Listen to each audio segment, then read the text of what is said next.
Ayat di Kelantan khususnya, Terengganu, di Kedah, kalau kita berkata ni menolak 100%. 3 negeri lagi juga menolak kajian Madanun ini. Kerana kajian yang ada pada hari ini, kajian ibarat sebuah kajian Pok Mandi lah. Kajian ni ngaji tak Pok Mandi. Tak jadi ngah? Pok Mandi gibu buru. Tak jadi ngah? Lagi. Cerita Pok Mandi buru.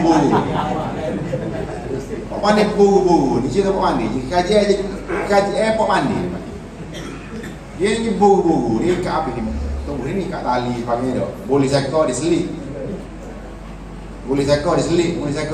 Kat dia tidaklah getah tu menyebabkan tak boleh terbaik. Akhirnya penuh tubuh buru. Nyamak terbaik Pok Mandi. Buru ni muka banyak penuh tubuh ni. Banyak penuh buru ni waktu terbaik. Waktu terbaik jauh. Jatuh satu negeri. Negeri Pasir Pendengung berapa tak ada. Jatuh satu negeri. Jadi siapa negeri ni betul-betul tu macam hari nak latih jadi raja, tak ada raja sini.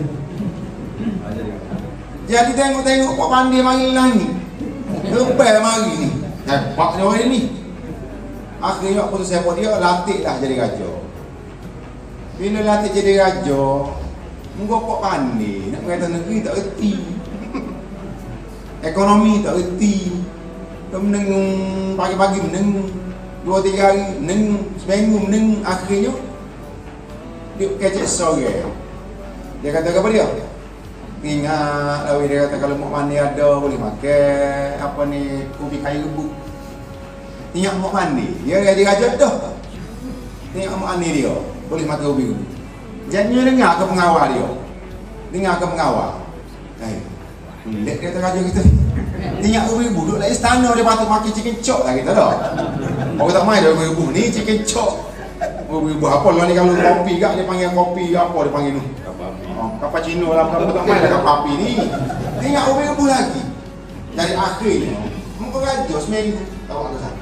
Boleh tahu ke sana. Lo ni 8 bulan tahu ke satu juga. Oh ni dah. Pok Mandi juga ni. Kenapa? Hui kajian. Mula sebelum jadi kajian mula kecek mana? Royak macam-macam. Tu harga minyak. Ni tu buat cerita orang fizik kata tu harga minyak ni bila kecek 2007.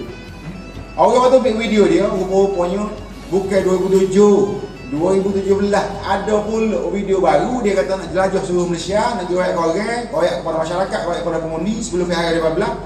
2017 dia kecek untuk pilihan raya 2018. Dia kecek apa dia? Dia kata nak royak bahawasanya kalau kita merata kita boleh turun harga minyak sia-sia. Bukan 2007, 2018